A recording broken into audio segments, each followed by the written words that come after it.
And good morning and welcome to Backyard and Beyond. And we're sort of talking about backyard because we're going to talk about CSAs, Community Supported Agriculture. And I just wanted to, for some folks, this will be a brand new thought, and for others, they've been participating. So we'll kind of bring you up to date.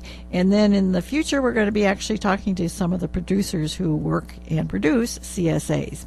But CSA does stand for Community Supported Agriculture, and it directly connects the producers and the consumers, those of us who like to eat. A member fee is paid to the farmer near the beginning of the season because this helps the farmer order those seeds and plants and get other production costs paid for kind of up front so that there's not such a big investment without any payback immediately. So it's really a shared kind of thing. You know, it's not just like going in and buying something at the store, although you're also sharing with that store owner. But members share here in the risks of growing food. Sometimes the weather, it's usually weather problems, sometimes pest problems, occasionally really bad weather like tornadoes and so on can just kind of really ruin a crop. Sometimes it's the deer and the rabbits and those kinds of things. But the members share in the risks of those growing food. And in return, members receive a box or a basket or a bag of fresh, tasty, nutritious fruits and vegetables, and could be other farm products for 18 weeks or more. Again, that depends on the producer. So especially if you like vegetables and some fruits, your mouth will start watering when you start thinking about those fresh greens, fresh asparagus, strawberries, and then at the end of the season there's more like the squash, and in between there's tomatoes and corn, and so many yummy, yummy things. Well, CSAs are certainly not new, and in fact they started in Japan a number of years ago by a group of women who just could not have or find local food. They just didn't have adequate food. So they kind of got together and said, well, okay, we can grow some of this ourselves.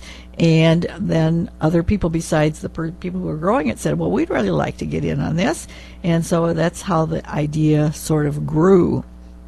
And if you look at a map of the United States, because of course this eventually came to the United States, it's sort of interesting, but makes sense when you look at a map as to where the number of CSAs are. The East Coast is full of them. West Coast, not as many places. And in between, well, it's like usual. Where the population is not so great, there are not so many CSAs located. And that has certainly been the case here locally. If you go to Des Moines, you have a choice of a number of CSAs that are close by. Anywhere there's a higher population, there's apt to be more CSAs. But people are beginning to think this is a great idea, and we've had one going here in Cass County for about 5 years, and now there's going to be some more in our area. So as I said, we're going to be talking to some of those folks, and I'll mention their names here in a little bit. But just in a little more about the background, over the last 20 years, so that's about the time that they've really started to grow in the United States and become more popular. And again, the farmer offers a certain number of shares to the public, and the share always includes vegetables and sometimes some fruits, but it could also include some other kinds of produce. Might be flowers and herbs, maybe eggs, maybe meat. It depends on the farmer, and it depends somewhat on the buyer and what they would like to have. What are the advantages to the farmer? Well, they get to spend time marketing the food early. It does take time to get the word out there, and so they get to do that before they start putting in those long, long hours in the field, getting things planted and taken care of, and then are harvested finally. They do receive some payment early in the season, which helps the cash flow for the farmer. And many of those CSAs have a payment plan where you maybe don't have to pay the whole thing up front, but perhaps divide that up into several payments. And the farmer really does enjoy getting an opportunity to know the people who eat the food they grow. And on the converse side, for the consumers and eaters, most of them really enjoy developing a relationship with the farmer who grows their food and learn more about where the food is growing.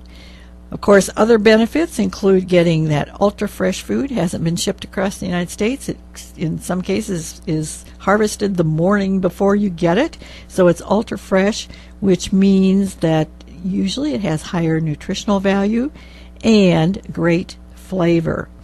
So many people that I've talked to that have participated in CSA said the flavor is just so much better. How can it be? The flavor is so much better when it's tomatoes or peppers or whatever. It's so much better. And in addition, and this is a benefit for some folks and maybe not quite such a benefit for others, you get exposed to new vegetables and new ways of cooking. So if you don't like to try new things or you don't like to do cooking, yeah, maybe a CSA is not for you. You might get to visit the farm where the produce is grown. Most farmers are glad to have you visit. And if you have children in the family, well, when they get to know the farmer and they get to help pick it out and get to, take that basket home, they're going to probably eat veggies that they've never eaten before because they're so much closer to them. So the idea is pretty simple. Somebody produces it, somebody buys it, and you get acquainted with those people in between. But it has had a profound impact across the United States. There are now thousands of them. And if you have access to the internet, the one place to go to find out where these CSAs are is simply Local Harvest. Just put that in your search place and Local Harvest, and then you can select what state and even put in your zip code so you can find which CSAs are close to you. And on this list, just on this list, there's about 3,000 CSA farms listed across the United States.